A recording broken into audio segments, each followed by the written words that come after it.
C'est une rencontre que nous venons d'avoir entre la grande coalition Wallou-Sénégal, composée, comme vous le savez, du Parti démocratique sénégalais. Nous sommes ici au siège du Parti démocratique sénégalais. Composée également du CRD, le Congrès de la Renaissance démocratique, de l'Alliance des Verts, mouvement Nekalfi Askanui, de l'honorable Cheikh Abdou Mbaké en prison, également du syndicat des transporteurs routiers de Alassane Ndoye. Nous sommes ici aujourd'hui à le mouvement Bamtare également, qui fait partie donc de la grande coalition Wallou-Sénégal. Nous avons reçu ici la société civile, coordonnée par Alioune Tine, avec des personnalités bien connues de la société civile, des professeurs d'université, et qui sont là avec nous, également du patronat. Je pense qu'il reviendra lui-même sur la composition de la délégation. À leur demande donc, la grande coalition Wallou les a reçus et les a écoutés. Ils ont réaffirmé leur engagement pour qu'il y ait au Sénégal des élections législatives aujourd'hui transparentes, dans la paix et la stabilité.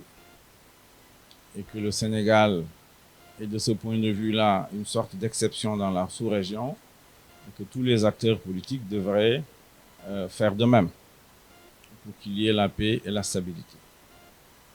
Et nous les avons reçus, nous les avons entendus, nous avons répété effectivement, c'est la grande coalition Wallou-Sénégal, est engagée pour cela.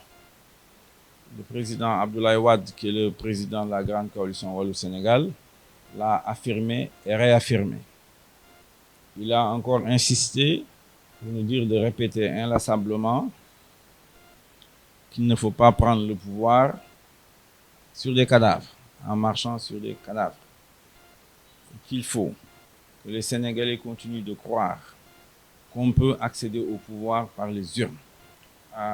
Nous y travaillons donc. Nous sommes décidés à aller à ces élections législatives du 31 juillet 2022 dans la paix et dans la transparence. Cela dit, la paix et la transparence sont des conquêtes démocratiques dans ce pays depuis des lustres.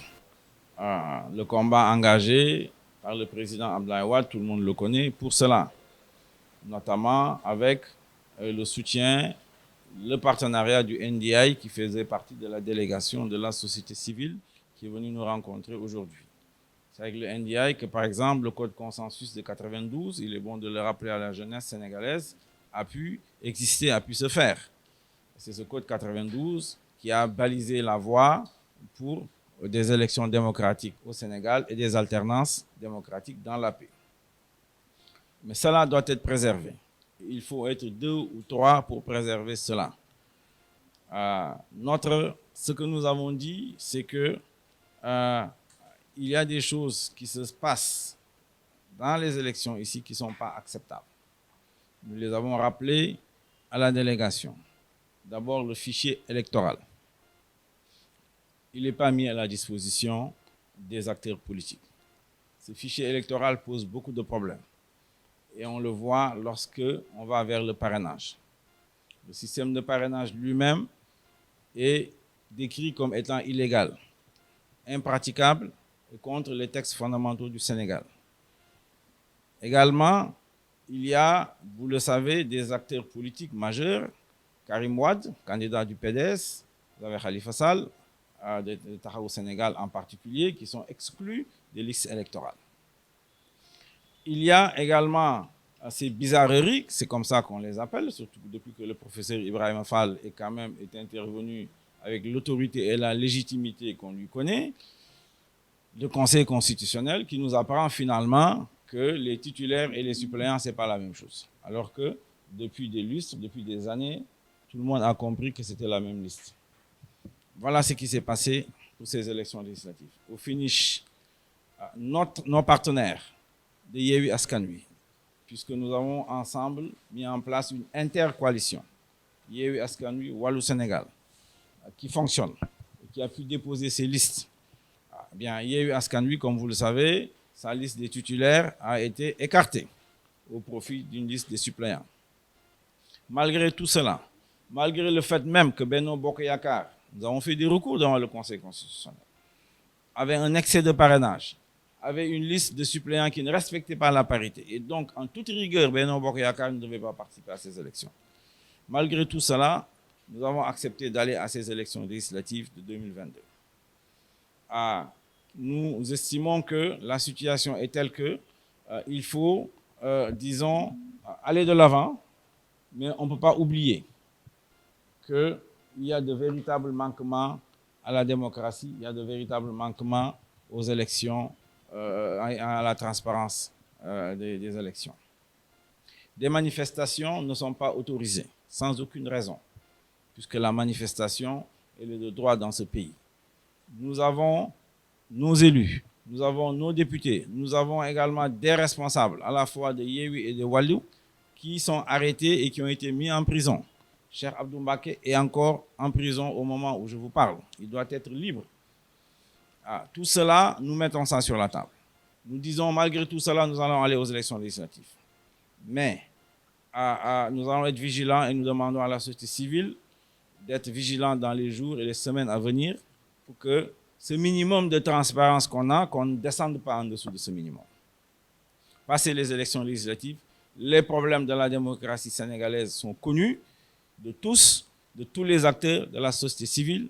Il est bon, à partir de ce moment-là, que nous puissions nous occuper de cela de manière extrêmement sérieuse. C'est vrai que les liens de confiance sont aujourd'hui dissolus.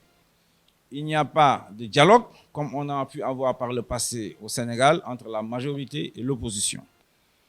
C'est un fait, c'est un constat. La société civile est là, c'est aujourd'hui le relais, et nous leur demandons de continuer ce travail-là. Puisque, comme nous l'avons dit, nous voulons que l'élection présidentielle 2024 se fasse dans la paix, et dans la transparence, dans l'inclusivité. Le peuple sénégalais choisit son président de la République. Par contre, évidemment, ce que nous avons accepté pour les élections législatives de 2022, nous ne l'accepterons pas pour l'élection présidentielle de 2024. Ça doit être très clair, ça doit être compris de tout le monde. Je pense que c'est notre discours, c'est ce que nous avons dit à la société civile et je pense qu'ils nous ont entendus. Absolument, ça fait partie des conditions pour avoir une élection transparente et inclusive en 2024. C'est ce que nous avons dit. Effectivement, ils ne sont pas aujourd'hui partie prenante des élections législatives puisqu'ils ne sont pas sur les listes électorales. Ils auraient parfaitement pu être désinvestis. Ils ne l'ont pas été. Nous fermons les yeux, nous allons aux élections législatives avec ça. Mais par contre, pour l'élection présidentielle, nous ne l'accepterons pas. Je pense que cela a été dit très clairement à la société civile.